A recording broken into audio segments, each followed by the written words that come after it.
Hello my dear chia, क्या हाल चाल, सब बढ़िया जी। ठीक है, तो आज हम लोग पढ़ेंगे अपना विलियन चैप्टर का लेक्चर नंबर 2। ठीक है, तो पिछले वीडियो में आप लोगों ने क्या क्या सीखा था याद करो तो 2 मिनट याद करते हैं। सबसे पहले विलियन क्या होता है, उसके बाद हम लोग पढ़े थे क्या विलियन के घटक। 2 चीज होता है, एक विलेय होता है और एक विलायक होता है। विलेय किसको बोलते हैं? जिसकी मात्रा क्या होती है? कम। और विलायक किसे बोलते हैं? जिसकी मात्रा क्या होती है? अधिक। उसके बाद हम लोग विलियन का प्रकार पढ़ रहे थे, ठीक ना, अलग अलग प्रकार के कैसे कैसे विलियन होते हैं। ठीक है, मान लो क्या बोलना चाहिए, संगठक कण है, उसके आधार पर जैसे कि 2 ही है, एक विलेय एक विलायक, द्विअंगी विलियन, त्रिअंगी विलियन, चतुरंगी विलियन, ऐसे पढ़े थे।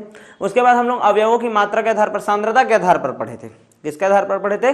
सांद्रता के आधार पर कि तनु विलियन क्या है, संतृप्त विलियन क्या है, अति संतृप्त विलियन क्या है, समझ रहे ना, असंतृप्त विलियन क्या है। उसके बाद हम लोग पढ़ना शुरू किए थे किसके आधार पर? द्रव और द्रव के मिश्रण के आधार पर, कि पूर्णतया मिश्रणीय द्रव किसे कहते हैं, पूर्णतया अमिश्रणीय द्रव किसे कहते हैं, और आंशिक रूप से मिश्रणीय द्रव किसे कहते हैं। आज उसी टॉपिक को थोड़ा सा आगे बढ़ाते हैं। एक लास्ट फिर से विलियन का एक प्रकार देखना है जो थोड़ा सा ऑप्शनल में आ जाता है कई बार, ठीक है ना, तो सबको देखते हैं भाई। शुरू करें, चलो। नेक्स्ट है आज हम लोगों का अवस्था के आधार पर विलियन का प्रकार देखेंगे। किसके आधार पर जी? अवस्था के आधार पर। कौन सा अवस्था? भौतिक अवस्था के आधार पर। किसके आधार पर? भौतिक अवस्था। कौन से नंबर का है ये देखो, एक तो देख लिए थे हम लोग तनु वाला, वो मात्रा के आधार पर था। एक तो देख लिए थे हम लोग किसके आधार पर? अपना सबसे पहला जो शुरुआत में देखे थे जी, ठीक है, विलियन का प्रकार, हाँ, घटक की संख्या के आधार पर। और एक क्या देखे थे तुम्हारा? द्रव प्लस द्रव मिश्रण, हाँ, तो ये चौथा प्रकार है, डी, ठीक ना, डी है ये। किसके आधार पर देख रहे हैं? भौतिक अवस्था के आधार पर विलियन का प्रकार, भौतिक अवस्था के आधार पर। अच्छा, कल का राइटिंग बहुत ही ज़्यादा घटिया बना था, कोशिश करेंगे आज राइटिंग ठीक बने, ठीक है। वो असल में पेन का ज़्यादा दिक्कत है, ठीक है। भौतिक अवस्था के आधार पर, भौतिक अवस्था के आधार पर विलियन कितने प्रकार के हो सकते हैं? चलो, जैसे मैं तुमको कभी बोल रहा हूँ, चलो विलियन कैसे होता है करके, जैसे मैं तुम लोग, पानी का बोतल है, ध्यान से समझ लो, चलो बॉटल, एक गिलास है, इस गिलास में मान लो H2O ज़्यादा है, ठीक है ना, H2O ज़्यादा है। और एक और गिलास है, इसमें हम लोग क्या बोल रहे हैं कि क्या बोलना चाहिए, एक आध, चलो स्प्राइट है, ठीक है ना, स्प्राइट है जी, ठीक है ना, स्प्राइट नहीं बोलना चाहिए जी, कोई दूसरा उदाहरण ले लेते हैं। ये H2O हो गया, इसको क्या बोल देते हैं, हाँ चलो शहद है। तो जिसका मात्रा ज़्यादा रहता है, विलायक का मात्रा ज़्यादा रहता है, उसको उस प्रकार का हम लोग क्या बोल देते हैं? विलियन। जैसे ये पानी का विलियन होगा बोल दूंगा, विलायक की मात्रा के ऊपर डिपेंड करता है उस विलियन का नाम। क्लियर है ना, मतलब जैसे कि मैं बोल रहा हूँ, ठीक है ना, ऐसा है, जैसे कि एक क्लास है, जिस क्लास में, जैसे एक क्लास है ना, क्लास है, क्लास 12th है, ठीक है, क्लास 12th है, और क्लास 12th में टोटल 100 स्टूडेंट हैं। कितने स्टूडेंट हैं? 100 स्टूडेंट।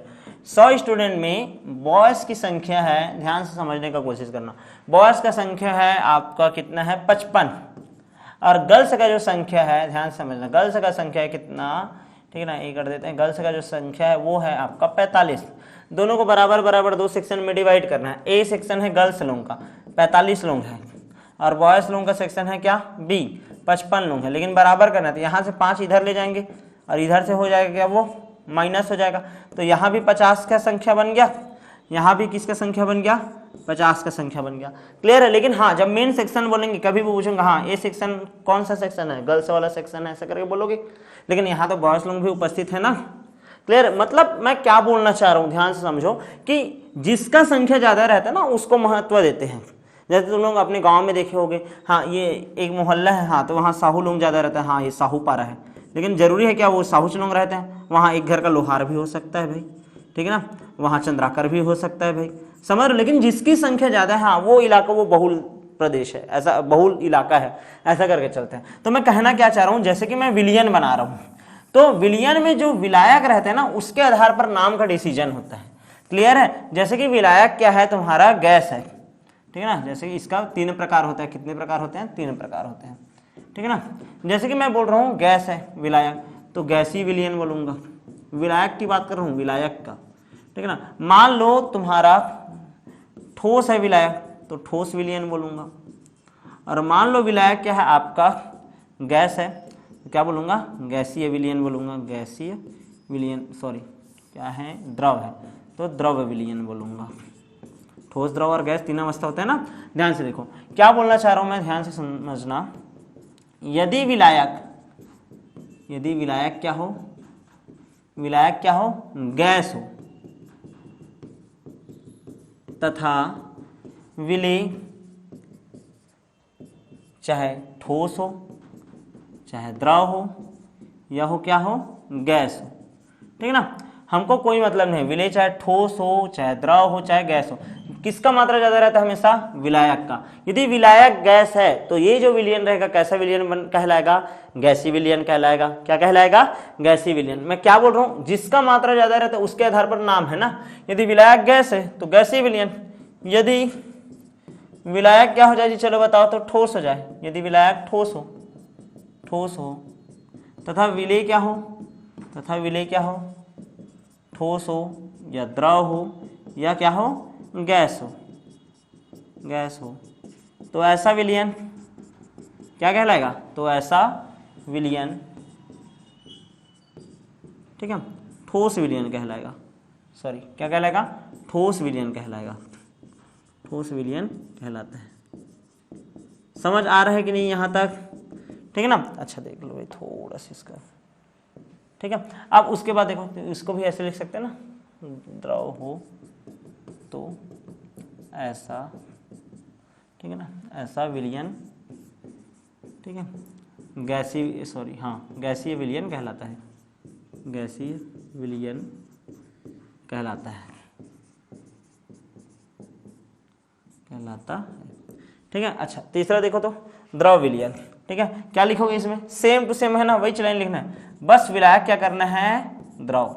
यदि विलायक क्या हो, द्रव हो, द्रव, तथा विलेय क्या हो, विलेय क्या हो, ठोस हो चाहे द्रव हो चाहे गैस हो, तो ऐसा विलयन क्या कहलाएगा, तो ऐसा विलयन द्रव विलयन कहलाता है, द्रव विलयन कहलाता है।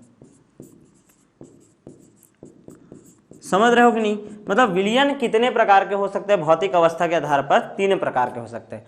या तो आपका गैसीय विलयन होगा, या तो आपका ठोस विलयन होगा, या तो आपका द्रव विलयन होगा। यहाँ तक क्लियर है कि नहीं, ठीक है। या तो ठोस विलयन होगा, या तो द्रव विलयन होगा, या तो गैसीय विलयन होगा, ठीक है। आगे बढ़ते हैं, जैसे कि देखो इसी में, ठीक है। अब यानी कि मैं क्या बोल रहा हूँ, ध्यान से समझने का कोशिश करना, ठीक है। क्या बोल रहा हूँ कि मान लो विलायक है, ठीक है, यदि गैस हो तो गैसीय विलयन, ठीक है, ठोस हो तो ठोस विलयन, और द्रव हो तो द्रवीय विलयन, ठीक है ना। और ये विलायक की बात कर ले, विलेय क्या क्या हो सकता है बोल रहा हूँ मैं, विलेय क्या क्या हो सकता है, या तो ठोस हो सकता है, या तो द्रव हो सकता है, या तो क्या हो सकता है, गैस हो सकता है। इसमें भी वही बोला हूँ, या तो ठोस होगा विलेय, या तो द्रव होगा, या तो क्या होगा, गैस होगा। और इसमें भी क्या हो सकता है, या तो ठोस होगा, या तो द्रव होगा, या तो फिर क्या होगा, गैस होगा। क्लियर है कि नहीं, ठीक है। यानी कि विलायक गैस भी हो सकता है, ठोस भी हो सकता है, और द्रव, और ये भी ठोस, द्रव और गैस। तो इस आधार पर तो तुम लोग गैस विलयन को भी 3 प्रकार में बांट सकते हो। गैसीय विलयन बनेगा ना, गैस यदि विलायक हो तो गैसीय विलयन, ठोस यदि विलायक हो तो ठोसीय विलयन, ठीक है, और द्रव यदि विलायक हो तो द्रवीय विलयन। अब मैं ऐसा बोल रहा हूँ, ध्यान से समझना, ठीक है, कि गैस है मान लो, ठीक है, इस गैस में एक बार ठोस को मिलाकर ठोस का गैस में विलयन बना सकता हूँ, इस द्रव को गैस में मिलाकर द्रव और गैस का विलयन बोल सकता हूँ, और इस गैस और गैस का विलयन बोल सकता हूँ। समझ रहा हो कि नहीं जी, ये समझ आ रहा है कि नहीं। मतलब टोटल फिर से हम लोग विलयन को कितने भागों में डिवाइड कर सकते हैं, 9 भागों में। कितने भागों में डिवाइड कर सकते हैं, 9 भागों में। जैसे कि यानी कि इसका अर्थ ये है, ध्यान से समझो, इसे पुनः 9 भागों में बांटते हैं। कितने भागों में बांटते हैं, 9 भागों में। इसे पुनः 9 भागों में विभक्त करते हैं, 9 भागों में विभक्त करते हैं, विभक्त करते हैं। ठोस विलयन का बोल रहा हूँ ना, ठीक है, तो ठोस का ठोस में विलयन, ये ठोस है उसका ठोस में विलयन, ये द्रव है उसका द्रव में, द्रव का ठोस में विलयन, इस गैस का ठोस में विलयन। समझ रहे हो ना, ऐसा टाइप का चलेगा जी। मतलब कैसे बोल रहा हूँ, 9 भागों में विभक्त करते हैं। कैसे कैसे करते हैं देखो, सबसे पहला जैसे कि ये ठोस है ना, ठोस का ठोस में विलयन, ठोस का ठोस में विलयन। एग्जाम्पल कराऊंगा, टेंशन मतलब, ठोस का ठोस में विलयन हो सकता है। अच्छा दूसरा क्या हो सकता है, इस द्रव का ठोस में विलयन। विलायक क्या है जी आपका, विलायक क्या है, ठोस है ना, द्रव का ठोस में विलयन, द्रव का ठोस में विलयन। और क्या हो सकता है तीसरा, ठोस का ठोस में विलयन, द्रव का ठोस में विलयन। तीसरा क्या हो सकता है, गैस का ठोस में विलयन, गैस का ठोस में विलयन। समझ आ रहा है कि नहीं? ऐसी तीन ठोक है तो 3 तिया कितना हो जाएगा 9।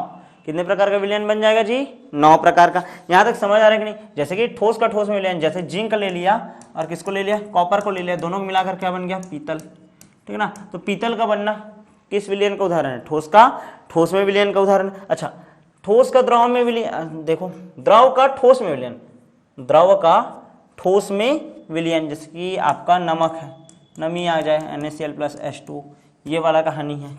ठीक है ना? ठोस का द्रव में विलयन, रुको 1 मिनट ना, ठोस का ठोस में विलयन देख रहे हैं, द्रव का ठोस में विलयन, द्रव है, ठीक है ना? 1 मिनट जी, इसको मिटाना दो, 1 मिनट, थोड़ा सा, ठीक है।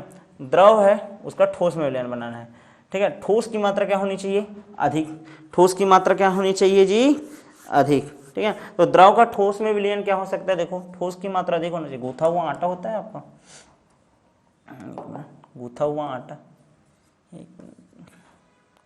गूथा हुआ आटा, गूथा हुआ जो आटा रहता है, आटे में याद रखो ठोस की मात्रा ज़्यादा है, ठीक है, और द्रव का मात्रा क्या है, कम है। तो द्रव का ठोस में विलयन नहीं समझ आएगा। अच्छा, गैस का ठोस में विलयन, मतलब ठोस का मात्रा अधिक है ना, हमेशा विलायक है अभी ठोस, और इन सब क्या है, विलेय हैं। ठीक है, तो गैस का ठोस में विलयन क्या हो सकता है, तुम लोग एक चैप्टर पढ़ोगे पृष्ठ रसायन करके, ठीक है ना, तो उसमें हम लोग अधिशोषण अवशोषण पढ़ते हैं। अधिशोषण, ठीक है ना, तो कोई भी जो तुम्हारा धातु रहता है, धातुओं का जो सतह है उसमें गैसों का क्या होता है, अधिशोषण होता है।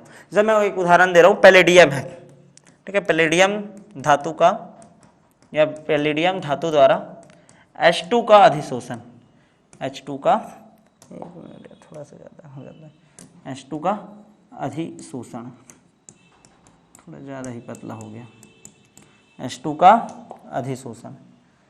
ठीक है, यहाँ तक समझ आ रहा है कि नहीं? ठीक है, तो पैलेडियम धातु द्वारा H2 का अधिशोषण। अब यहाँ पास देखो ना, ठोस है, ये क्या है, विलायक है, तीनों कंडीशन में क्या है, अभी विलायक है, और ये तीनों के तीनों क्या है, विलेय है। ठीक है, तो जिंक और कॉपर पीतल हो गया, गूथा हुआ आटा हो गया, पैलेडियम धातु द्वारा H2 का क्या हो गया, अधिशोषण। पैलेडियम का मात्रा ज्यादा है जी, H2 का मात्रा क्या है, कम है। H2 क्या है, और एक गैस है, तो गैस का किसमें विलयन का उदाहरण हो गया, ठोस में विलयन का उदाहरण। समझ आ रहा है कि नहीं, ठोस वाला। अच्छा, चौथा उदाहरण देखो आप, चौथा, पांचवा, छठवा और कैसे बन सकता है, देखो द्रव का, देखो ठोस का, ध्यान समझना, ठोस का द्रव में विलयन, ठोस का द्रव में विलयन, अच्छी बात है।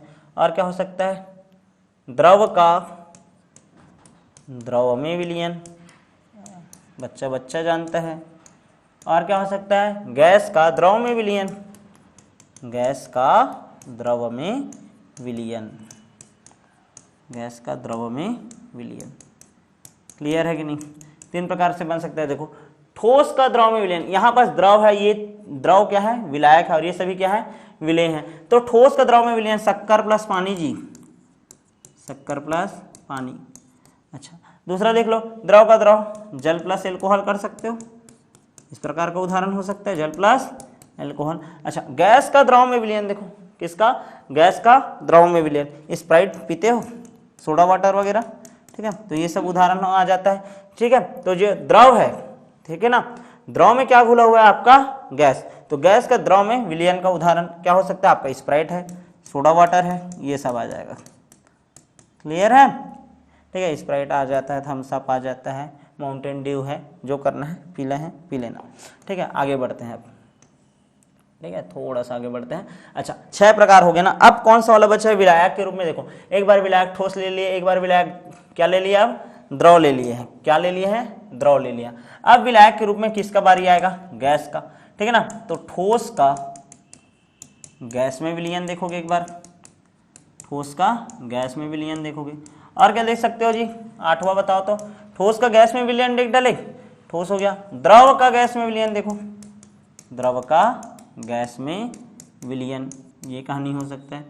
ठीक है, और क्या हो सकता है, 9वां, ठोस गैस का गैस में विलयन देख सकते हो, गैस का गैस में विलयन, गैस का गैस में विलयन।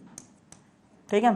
जैसे कि उदाहरण देखो, ठोस का गैस में विलयन, गैस की मात्रा ज्यादा है, विलायक है, क्योंकि धूल के कण है वायुमंडल में, धूल का कण वो क्या है, ठोस है, और ज्यादा मात्रा में क्या हमारा गैस, वायुमंडल में जितना भी उपस्थित वायु है वो, ठीक है, तो धूल के कण हो सकते हैं, उदाहरण धूल के कण। अच्छा, द्रव का गैस में विलयन, द्रव का मात्रा, ठीक है ना, गैस का मात्रा ज्यादा है, द्रव का मात्रा क्या है, कम, जल वाष्प है जी इसका उदाहरण, ठीक है, अच्छा खासा उदाहरण है। अच्छा, गैस का गैस में विलयन है, नाइट्रोजन और ऑक्सीजन की मात्रा है हमारे वायुमंडल में, तो ये किसका उदाहरण हो गया आपका, ठीक है, गैस का गैस में विलयन का। तो इस टाइप से भौतिक अवस्था के आधार पर हम लोग पहले तो बांटते हैं, कितने आधार पर, 3 आधार पर, एक गैसीय विलयन होगा, एक ठोस विलयन होगा और एक द्रव विलयन होगा। उसके बाद इसको पुनः हम लोग कितने भागों में बांट देते हैं, 9 भागों में। ये उदाहरण ज्यादा एमपी है, सबसे ज्यादा एमपी क्या है, उदाहरण। ये सबको एक साथ एक बार देख लो, ठीक है ना, ये देखो, ये पढ़ा रहा था ना आप लोगों को अभी, ठीक है, ये देख लो, ठीक, ये तो इतना आधार पर हम लोग इसको डिवाइड कर दिए हैं, क्लियर है। चलो आगे बढ़ जाएं क्या, ठीक है, एक बार पुराने साइज में चले जाते हैं अपने, ठीक है, यहाँ तक क्लियर है। आगे बढ़ता हूँ भाई नेक्स्ट पेज में, ठीक है। नेक्स्ट और क्या हो सकता है, देखो अब यहाँ तक समझ आ गया था कहानी ना हम लोगों को, ठीक है, कि विलयन क्या है, विलयन के घटक क्या हैं, किसको विलेय बोलेंगे, किसको विलायक बोलेंगे, और विलयन का प्रकार क्या होता है। अब नेक्स्ट टॉपिक हम लोग पढ़ेंगे विलयन की सांद्रता। क्या पढ़ेंगे, विलयन की सांद्रता, एक मिनट ना, ठीक है, हाँ, क्या पढ़ेंगे, विलयन की सांद्रता। बढ़िया सा टॉपिक है भाई, हेडिंग डाल लो, विलयन की सांद्रता। अच्छा खासा है, एकदम श्योर है कि बोर्ड में तुमको ये नंबर दिलाएगा, विलयन की सांद्रता, ठीक है, विलयन की सांद्रता। सबसे पहले ये सोचो सांद्रता किसे कहेंगे, ठीक है ना, और वो भी किसका सांद्रता बोल रहा हूं मैं, विलयन का, ठीक है। सांद्रता कैसे समझोगे, मैं बोला हूं सांद्रता मतलब तुम लोग अभी के डेट में डायरेक्ट ये समझना है तुम लोगों को इस चैप्टर में, गाढ़ापन। वो गाढ़ापन किसके कारण आएगा, विलायक के कारण आ सकता है, विलेय के कारण आ सकता है, विलेय के कारण आएगा ना भाई, शक्कर है और पानी है, शक्कर का मात्रा बढ़ाते जाऊंगा तब गाढ़ापन आएगा, पानी मिलाऊंगा तब आएगा क्या, नहीं ना, ठीक है। तो मैं क्या बोलना चाह रहा हूं उसको समझो, क्या बोल रहा हूं मैं, कि मान लो कोई विलयन है या कोई विलायक है, ध्यान से समझना, कोई विलयन है या कोई विलायक है, तो उसमें कितना विलेय पदार्थ मिला हुआ है, समझ रहे हो, तो उसमें कितना विलेय पदार्थ मिला हुआ है, उसको यदि हम लोग देखें तो उसको बोलते हैं विलयन की सांद्रता। क्या बोलते हैं बच्चों, विलयन की सांद्रता।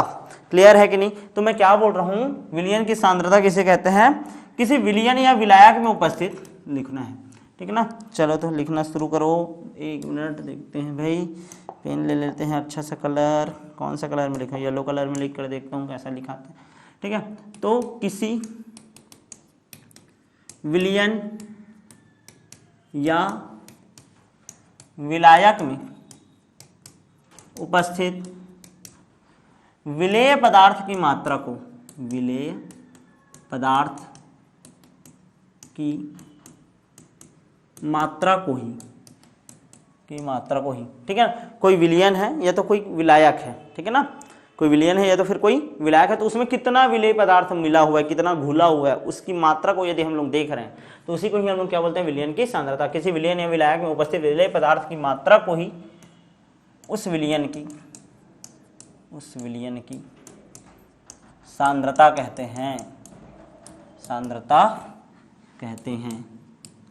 मतलब क्या पढ़ रहा है, ध्यान से देखो, यानी कि सांद्रता बराबर क्या आ रहा है, ठीक है, क्या आ रहा है, विलेय की मात्रा, विलेय की मात्रा, वो भी किसमें विलेय की मात्रा, विलयन या विलायक के, विलयन या विलायक, ठीक है, विलयन या विलायक की मात्रा में। मतलब मैं क्या बोल रहा हूँ ध्यान से समझो, मैं ऐसे बोल रहा हूँ, ध्यान दो, ठीक है। ये 1 लीटर पानी है, ठीक है ना, 1 लीटर मम है जी, H2O है, ये भी 1 लीटर H2O है, ठीक है ना। अब मैं इसमें ध्यान समझना, यहाँ 50 ग्राम, ठीक है ना, शक्कर डाला हूँ C6H12 O6, चलो ग्लूकोज मिलाया हूँ, इसमें मैं मिला दिया हूँ कितना, 56 ग्राम ग्लूकोज मिला दिया हूँ, कितना, 56 ग्राम ग्लूकोज C6H12 O6, ठीक है। अब मैं बोल रहा हूँ कि इसमें कौन ज़्यादा सांद्र होगा, बच्चा बता देगा भैया इसका मात्रा ज़्यादा है, 56 ग्राम है, इस कारण इसकी सांद्रता क्या होगा, ज़्यादा। अब ये बताओ यहाँ पास तुम किसकी मात्रा को देखो, क्या तुम विलायक की मात्रा को देखे क्या? नहीं, विलायक की मात्रा तो सेम है ना, कंपेयर कैसे करोगे? एक ही क्लास के बच्चे में तो करोगे क्या कि नहीं? एक 9वीं क्लास का बच्चा और एक 12वीं का क्लास का बच्चा, उन दोनों के बीच में कंपेयर करोगे क्या? नहीं। मछली और क्या बोलते हैं तुम्हारे सिर के बीच का कंपेयर होता है क्या? नहीं। तुलना वाली चीज जिंदगी में तो होना ही नहीं चाहिए, और तुम किसी को जज कर ही नहीं सकते। याद रखना, जजमेंटल बनना ही नहीं है हमको, ठीक है? हर इंसान का परिस्थिति अलग अलग हो सकता है, उसके अनुसार उसका व्यवहार अलग अलग हो सकता है, तो आप कोई भी चीज़ को ऐसा जज नहीं कर सकते, ठीक है? लाइफ में एक चीज़ हमेशा याद रखना है, तुम किसी का प्रेजेंट देख करके उसको जज नहीं करना, ठीक है ना? चल आगे बढ़ते हैं। तो मैं क्या बात कर रहा हूँ, ध्यान दो कि मान लो ये आपका 1 लीटर H2O है, ये भी 1 लीटर H2O है, ठीक है? इसमें मान लो 50 ग्राम है जी ग्लूकोज, ठीक है? इसमें कितना ग्राम है? 56 ग्राम है। अब मैं बोल रहा हूँ कौन अधिक सांद्र है, फट से बोलोगे भैया 56 ग्राम वाला सांद्र है। क्यों सांद्र है? किसको देखे तुम लोग? विलेय की मात्रा को देखे। बस यही तो बोल रहा हूँ, विलयन की सांद्रता क्या है कि कोई भी विलयन, ठीक है ना, ये जरूरी नहीं है कि ये केवल एक ही चीज हो, विलायक हो। जैसे H2O बस नहीं है, H2O में और कोई दूसरा कंपाउंड जैसे कि C2H5OH है, अब ये विलयन हो गया, अब इस विलयन में अलग से ग्लूकोज मार रहा हूँ, समझ रहे हो कि नहीं? तो विलयन में, ठीक है ना, या फिर विलायक में, ठीक है ना, विलेय का कितना मात्रा है इसको यदि मैं देख रहा हूं तो उसको हम लोग बोलते हैं क्या? विलयन की सांद्रता। क्या बोलते हैं? विलयन की सांद्रता। यहां तक समझ आया कि नहीं? अब ये जो विलयन की सांद्रता है ना, इसको समझाने के लिए अलग अलग यानी कि क्या दिया जाता है? फॉर्मूला दिया जाता है कि मान लो कोई विलयन है तो उसमें जो विलेय का मात्रा है उसको मैं कैसे कैसे ज्ञात कर सकता हूं, और उसके लिए अलग अलग फॉर्मूला है, और उस फॉर्मूले में से हमको एकदम दिमाग में छाप के रखना है कि 12वीं के लिए सबसे ज्यादा आईएमपी रहता है मोलरता, मोललता, मोल प्रभाज। एकदम दिमाग में छाप के रखना, मोलरता, मोललता और मोल प्रभाज, ठीक है ना? हाँ, ये तीनों तो एकदम ज्यादा एमपी। इसके अलावा नॉर्मलता पढ़ोगे, पीपीएम पढ़ोगे, द्रव्यमान प्रतिशत, आयतन प्रतिशत, द्रव्यमान आयतन प्रतिशत, ठीक है ना, आयतन सामर्थ्य, बहुत सारा लंदर फंदर गरियाबंद सब होता है, ठीक है ना? तो क्या क्या चीज है जो आईएमपी है उसको मैं कवर करवाते जाऊंगा। हर एक जो मोलरता है, जैसे मोलरता के बारे में पढ़ा, 3 क्वेश्चन उसका करेंगे, मोललता का 3 क्वेश्चन कर लेंगे, प्रीवियस ईयर का क्वेश्चन देख लेंगे, ठीक है? उतना सफिशियंट रहेगा आपके बोर्ड एग्जाम के लिए, ठीक है? तो विलयन की सांद्रता वाले ही टॉपिक में हम लोग को पढ़ाया जाता है मोलरता, मोललता के बारे में, ठीक है? चलो इसी में आगे बढ़ते हैं भाई थोड़ा से, ठीक है? तो मैं क्या बोल रहा हूँ ध्यान से समझना, ठीक है? तो सांद्रता के पद किसे कहते हैं, ठीक है? विलयन की सांद्रता जान डाले। अब सांद्रता के पद मतलब विलेय की मात्रा को ज्ञात करने के अलग अलग तरीके होते हैं, ठीक है ना? और इन्हें ही हम लोग क्या बोलते हैं? सांद्रता के पद बोल देते हैं। क्या बोल देते हैं? सांद्रता के पद। और ये 3 भाग में डिवाइड कर रहा हूं मैं इसको। कितने भाग में डिवाइड कर रहा हूं इसको? 3 भाग में, ठीक है ना? ये कैसे कर देता हूं, ठीक है, ठीक, इसको कर देते हैं, ठीक है? 3 भाग में डिवाइड कर रहा हूं। एक होता है मोल आधारित पद, मोल आधारित पद, ठीक है, मतलब जो मोल के ऊपर रिलेट रहेगा पूरा। दूसरा रहेगा आपका प्रतिशत आधारित पद, यानी जो परसेंटेज में वैल्यू निकालते रहोगे आप लोग, प्रतिशत आधारित पद, ठीक है? और तीसरा हम लोग इसी में पढ़ेंगे, मोल आधारित हो गया, प्रतिशत आधारित अन्य पद लिख सकते हैं, ठीक है ना? इन दोनों को छोड़कर कोई थोड़ा सा अलग टाइप का देख लेंगे क्वेश्चन में, ठीक है? तो देखो मोल आधारित पद में क्या क्या होगा। मोल आधारित पद में आपका जैसे सबसे पहले मोललता, इसके बारे में पढ़ा देंगे आपको, फिर मोलरता के बारे में पढ़ा देंगे, ठीक है? मोललता हो गया, मोलरता हो गया, मोल प्रभाज के बारे में पढ़ाएंगे आपको, मोल प्रभाज के बारे में, फिर नॉर्मलता के बारे में पढ़ना पड़ेगा आपको, ठीक है? उसके बाद आपको फॉर्मलता के बारे में पढ़ना है, ठीक है ना? इन सब टॉपिक के बारे में पढ़ते जाना है। अच्छा, प्रतिशत आधारित पद में सबसे पहले तो द्रव्यमान प्रतिशत पढ़ोगे, द्रव्यमान प्रतिशत पढ़ोगे, फिर आयतन प्रतिशत पढ़ोगे, आयतन प्रतिशत, हाँ ये देखना पड़ेगा। उसके बाद द्रव्यमान आयतन प्रतिशत देखोगे, द्रव्यमान आयतन प्रतिशत, आयतन प्रतिशत, ग्राम प्रति लीटर सामर्थ्य देखोगे, ग्राम प्रति लीटर सामर्थ्य बोल देते हैं इसी को बोल देते हैं यार, ठीक है? ये तीनों के बारे में मेनली पढ़ोगे। अच्छा, इसके बाद अन्य पद में जैसे पीपीएम पार्ट्स पर मिलियन, भाग प्रति 10 लाख, इसके बारे में पढ़ सकते हो आप लोग। अच्छा, H2O2 का आयतन सामर्थ्य देख सकते हो आप लोग, आयतन सामर्थ्य, ये हमारे कोर्स में नहीं है आयतन सामर्थ्य, लेकिन नीट वगैरह के लिए थोड़ा सा एमपी रहता है, ठीक है ना? तो इन सभी टॉपिक को हम लोग एक एक करके क्या करते जाएंगे? कवर करते जाएंगे। मोल आधारित पद पढ़ना है जी, तो सबसे पहले तो मोल क्या होता है इसके बारे में जानना है, ठीक है? तो मोल क्या होता है कि तुम्हारा मान लो 1 ग्राम परमाणु है, ये 1 ग्राम अणु है, ठीक है, तो उसमें टोटल कितने अणु हैं या कितने परमाणु हैं, उस अणु या परमाणु की संख्या को ही हम लोग क्या बोलते थे, फिर एवोगैड्रो संख्या बोलते थे, ठीक है। तो मोल ज्ञात करने का कुछ फॉर्मूला है, उसको याद करेंगे, फिर उसके आधार पर ये सब क्वेश्चन को डिफाइन करते जाएंगे, ठीक है, एक एक का न्यूमेरिकल करते जाएंगे, समझ आते जाएगा। यदि समझ नहीं आएगा तो कमेंट सेक्शन में लिख लेना, या फिर मेरा व्हाट्सअप नंबर है, ठीक है, उसमें आप लोग मैसेज कर देना, ठीक है। तो आगे बढ़ते हैं। तो सबसे पहले तो आज सांद्रता के पद का शुरुआत करेंगे, ठीक है ना। सबको समझ आ रहा है कि नहीं, हम लोग सांद्रता के पद क्यों पढ़ रहे हैं। मैं बता रहा था विलयन की सांद्रता, और विलयन की सांद्रता को जानते हैं विलेय की मात्रा से, और विलेय की मात्रा कैसे कैसे ज्ञात कर सकते हो, ठीक है, विलेय की मात्रा को कैसे कैसे ज्ञात कर सकते हो, इन्हीं सभी के माध्यम से, ठीक है ना। तो मोल आधारित पद के ऊपर शुरू करेंगे। तो सबसे पहले मोल का कहानी जानना चाहिए, ठीक है। मोल के बारे में आप लोग 11वीं में पढ़े होगे, नहीं भी पढ़े होगे कोई दिक्कत नहीं, हम पढ़ा देते हैं, 2 मिनट लगेगा, ठीक है। मोल ज्ञात करने का डायरेक्ट फॉर्मूला बता रहा हूं तुम लोगों को, ठीक है, और फॉर्मूला को याद रखना। मोल ज्ञात करने का, ठीक है, मुख्यतः 3 फॉर्मूला है, 3 प्रकार से तुम लोग उसका यानी मोल को निकाल सकते हो, ठीक है। कैसे निकाल सकते हो। मोल बराबर होता है आपका दिया गया भार बटे होगा अनुभार, ठीक है। तो एक तरीके से मोल ऐसे ही निकाल सकते हो कि भार जो दिया रहेगा, ठीक है, ग्राम वगैरह में, और जो उसका अनुभार होता है उस तत्व का, उन दोनों का भाग कर देना, मोल निकल जाएगा। ये तो फिर ऐसा हो सकता है, क्या हो सकता है, मोल बराबर होता है, क्या होता है भाई, कणों की संख्या। मान लो कणों की संख्या दी है, बटे में क्या कर देना, एवोगैड्रो संख्या Na से शो करते हैं, ठीक है, या इसी को हम लोग लिख देते हैं कणों की संख्या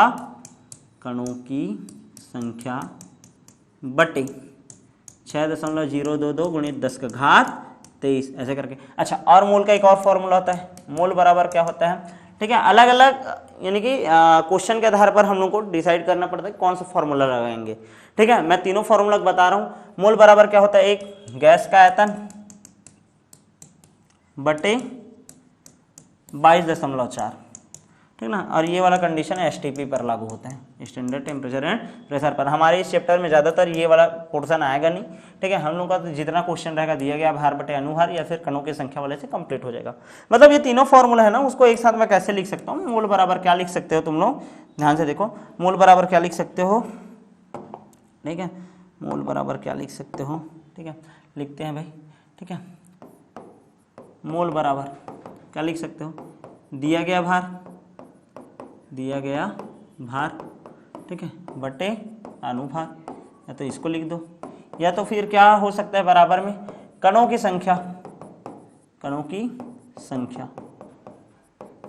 ठीक है, ध्यान दो तो इधर जी, ठीक है, कणों की संख्या बटे क्या हो सकता है 6.022 गुणित 10 का घात 23, ये हो सकता है।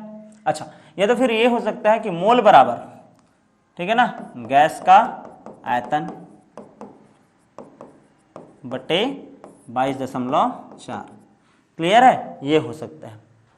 यहां तक समझ आया। तो चलो देखो, यहां तक क्लियर हो गया होगा कि मोल बराबर क्या हो सकता है, दिया गया भार बटे अनुभार, कणों की संख्या बटे 6.022 गुणित 10 का घात 23, या फिर क्या हो सकता है गैस का आयतन बटे 22.4, क्लियर है ना। अच्छा, अब ध्यान से देखो, अच्छा हाँ, याद रखना मोल को हम लोग शो करते हैं किससे, एन से। किससे शो करेंगे, एन से, स्मॉल एन से, ठीक है। दिया गया भार को मैं शो करूंगा डब्लू, और अनुभार को शो करूंगा किससे, एम से, क्लियर है। यहां तक समझ आया कि नहीं। अच्छा, इस चैप्टर में एक चीज याद रखना, ठीक है, इस चैप्टर भर में जब मैं पूरा पढ़ाऊंगा तो इस चैप्टर में याद रखना है कि ए बी एक विलियन है, एक विलियन है जिसमें ए विलायक है, ए क्या है, विलायक है, व बी क्या है, तुम्हारा विलेय है, व बी विलेय है, क्लियर है कि नहीं, ठीक है।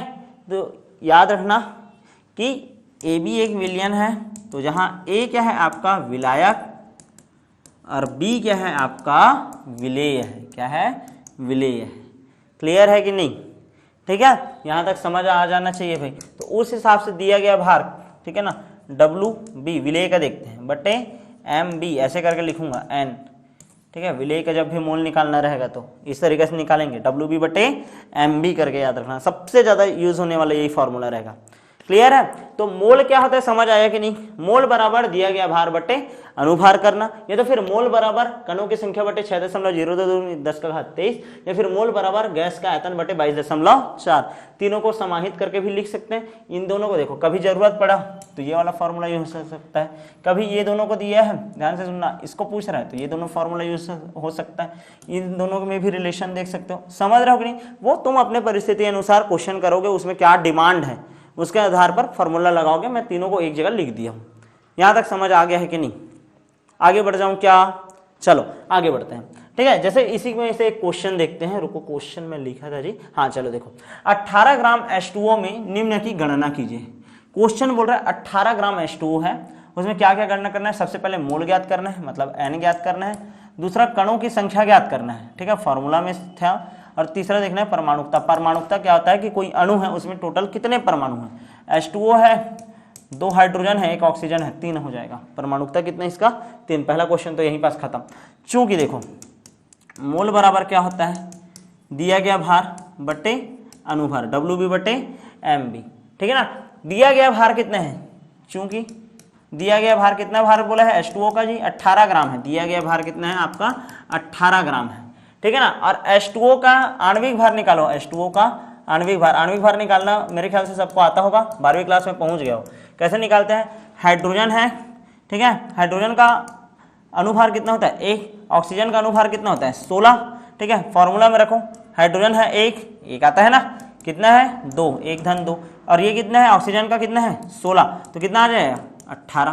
तो WB/MB करोगे, N = WB/MB, 18/18, ये WB है ना जी, दिया गया भार है ये, ठीक है। और ये कितना हो गया तुम्हारा? 18, 18/18 मतलब 1 मोल।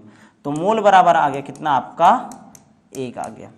क्लियर है। चूंकि एक चीज अभी बताया था, क्या बताया था? फॉर्मूला में क्या देखे थे? ठीक है, 1 मिनट, ठीक है। फॉर्मूला में क्या देखे थे? मोल बराबर क्या होता है आपका? ध्यान से देखो, मोल बराबर क्या होता है बोला हूं मैं? सोना नहीं है भाई, ध्यान दो, ठीक है, तुम ही लोगों के लिए है। इस चैप्टर से ज्यादा न्यूमेरिकल ही आता है, ठीक है। और न्यूमेरिकल सॉल्व करने के लिए सबसे पहले तो ये बेसिक पता होना चाहिए। मोल ज्ञात करना ही नहीं आएगा तो इस चैप्टर में कैसे कमांड कर पाओगे आप लोग? ठीक है, तो सोना नहीं है, इसी कैमरे से देख रहा हूं, घुस के मारूंगा मैं। ध्यान दो, इधर पढ़ो, ध्यान दो, ठीक है। क्या बोल रहा हूं मैं? मोल बराबर क्या होगा? ध्यान देना भाई, तुम नहीं मारूंगा यार, चलो पढ़ो, ठीक है। देखो मोल बराबर क्या होगा, ठीक है। क्या होता है? कणों की संख्या। देखो पहला चीज तो याद, देखो क्वेश्चन में क्या बोला था हमको? मोल ज्ञात करना है। मोल निकाल डाले, 1 मोल आ गया, कहानी खत्म। परमाणुकता वाला भी कहानी खत्म, एक कणों की संख्या वाला बस बचा है। कणों की संख्या कैसे ज्ञात करोगे? क्या जानते थे? मोल बराबर कणों की संख्या बटे एवोगाड्रो संख्या क्या रहता है? 6.022 × 10 का घात 23। ये पूछा है, ये हम निकाल डाले हैं। तो मोल बराबर 1 रख देंगे, कणों की संख्या बटे क्या हो जाएगा? 6.022 × 10 का घात 23। और सॉल्व करो तो क्या आ जाएगा? कणों की संख्या बराबर, ये इधर पक्षांतर हो जाएगा, कणों की संख्या बराबर क्या आ जाएगा? 6.022 × 10 का घात 23। तो ये आपका आ गया क्या? आंसर। क्लियर है कि नहीं? यहां तक समझ आया कि नहीं बच्चों? ठीक है, तो इस तरीका से ध्यान से समझना। हमको अब क्या ज्ञात करना है? विलयन की सांद्रता, ठीक है। तो सब लोग प्रैक्टिस करना, 2-4 क्वेश्चन आप लोगों को सॉल्व करने के लिए दे दिया जाएगा, ठीक है। मिलते हैं अब नेक्स्ट वीडियो में।